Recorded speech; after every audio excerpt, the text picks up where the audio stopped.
Hi, welcome to our channel Bandla Ganesh. ఈ పేరు వినగానే మనకు ఏదో సంచలనం, లేదా ఏదో వైరల్ అంశము, లేదా ఏదో భక్తి ప్రవచనంలా, అంటే వ్యక్తి పూజ చేసే ప్రవచనాలు మనం వింటున్నట్టుగా అనిపిస్తుంది, గుర్తుకొస్తాయి. రాజకీయాలప్పుడు ముఖ్యంగా ఇతని పేరు బండ్ల గణేష్ ప్రస్తావన రాకుండా రాజకీయ డిబేట్స్ ఉండవు.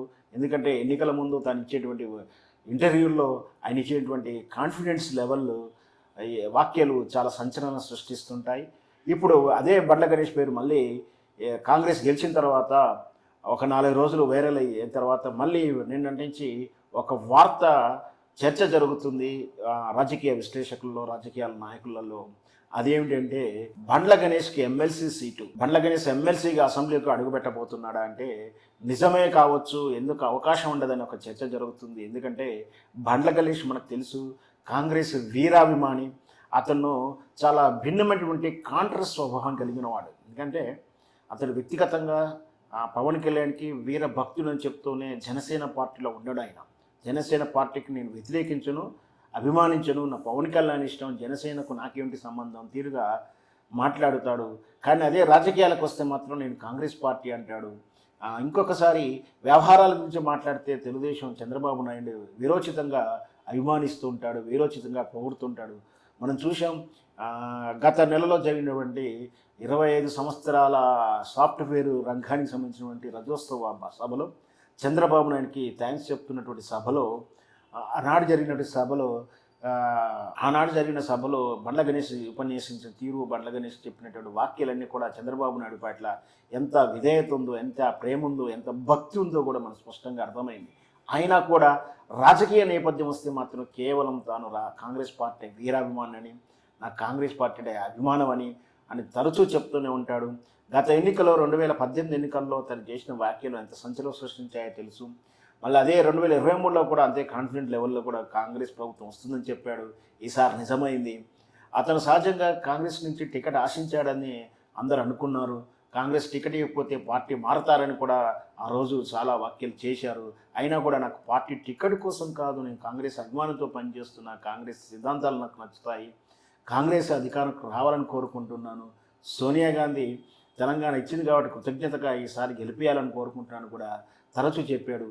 తాను చేసిన వాక్యాలు, తాను ఇచ్చినటువంటి సిద్ధాంతాలు కానీ, తాను చెప్పినటువంటి స్టాండ్ కానీ, ఆయన తీసుకున్నటువంటి స్టాండ్ కానీ ఇవన్నీ చూస్తుంటే కాంగ్రెస్కు చాలా కృతజ్ఞతగా పూర్వకంగా ఉన్నాడని, కాంగ్రెస్కి వీలైనంత వరకు వీర విధేయుడిగా ఉన్నాడని, దాంతోపాటు ఎన్నికలకప్పుడు కొంచెం కాంగ్రెస్కు పరోక్షంగా ఆర్థిక సహాయం చేశాడు అని కూడా అంటూ ఉంటారు.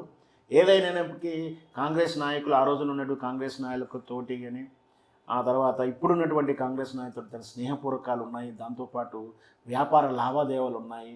అవి రియల్ ఎస్టేట్ రంగానికి చెందినటువంటి వ్యాపార లావాదేవీలు కూడా ఉన్నాయి. వెరసి ఏదైతే మీ రేవంత్ రెడ్డి గారికి చాలా ఆత్మీయుడుగాను అభిమానుడిగా ఉన్నటువంటి బండ్ల గణేష్కు ఈ దఫాలో, ఎందుకంటే మనకు తెలుసు ఆల్రెడీ 4 సీట్లు వికెట్ అయ్యాయి ఎమ్మెల్సీ సీట్లో. వాళ్ళు 4 ఎమ్మెల్సీలు ఎమ్మెల్యేగా పోటీ చేయడంతో ఆ 4 స్థానాలు ఖాళవుతున్నాయి. ఆ 4 స్థానాలు ఏంటంటే మనం ఒకసారి చూద్దాము. ఉపాధ్యాయ కేటగిరీలో ఎమ్మెల్సీగా ఉన్నటువంటి పల్లె రాజేశ్వరరావు గారు జనగాం నుంచి పోటీ చేసి గెలవడం జరిగింది. ఆ తర్వాత కడియం శ్రీహరి గారు స్టేషన్ ఘనాపూర్ నుంచి ఆయన పోటీ చేయడం జరిగింది. ఆ ఎమ్మెల్సీ సీటు కూడా స్థానం ఖాళీ అయింది. దాంతోపాటు ఎమ్మెల్సీగా ఉన్నట్టు పాడి కౌశిక్ రెడ్డి హుజురాబాద్ నుంచి పోటీ చేయడం జరిగింది.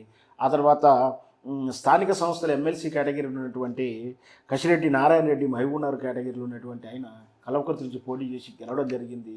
దీంతోపాటు దాసు శ్రేవణ్ అండ్ కుర్ర సత్యనారాయణ అనేటువంటి ఇద్దరిని గవర్నర్ కోటా కింద రెఫరెన్స్ ఇస్తే రిజెక్ట్ చేసిన మాట కూడా వాస్తవమే. అంతకంటే అంటే ఆ 4 ప్లస్ ఈ 2 మొత్తం 6 స్థానాలు ఖాళీగా ఉన్నాయి. బహుశా ఏదో ఒక కేటగిరీలో ఎమ్మెల్సీగా ఈ 6 స్థానాల త్వరలో భర్తీ చేస్తున్నారని, అందులో బండ్ల గణేష్కు ఇచ్చే అవకాశాలు ఉన్నాయని, బండ్ల గణేష్కి ఏకంగా మంత్రి పదవి ఇచ్చిన ఆశ్చర్యపడక్కర్లేదని కూడా కొందరు మిత్రులు వ్యాఖ్యానిస్తున్నారు. మరి వేచి చూద్దాం, బండ్ల గణేష్కి ఎమ్మెల్సీతోనే తృప్తిపరుస్తారా, లేదా మంత్రి పదవి కూడా ఇస్తారా, ఏదైనా శాఖ ఏదైనా బాధ్యతలు చెప్తారా? కాంగ్రెస్ పార్టీ అతనికి ఉన్న విశ్వాసాన్ని, అతనికి ఉన్న నమ్మకాన్ని, అతనికి ఉన్నటువంటి ప్రేమని, కాంగ్రెస్ పార్టీలో ఉన్నటువంటి ఆ విధేయతని కాంగ్రెస్ పార్టీ వాడుకుంటుందా? అతని సేవలను వాడుకొని కాంగ్రెస్ పార్టీ అతనికి కృతజ్ఞతాపూర్వకంగా ఏదన్నా పదవులు ఇస్తుందా లేదా మనం వేచి చూద్దాం.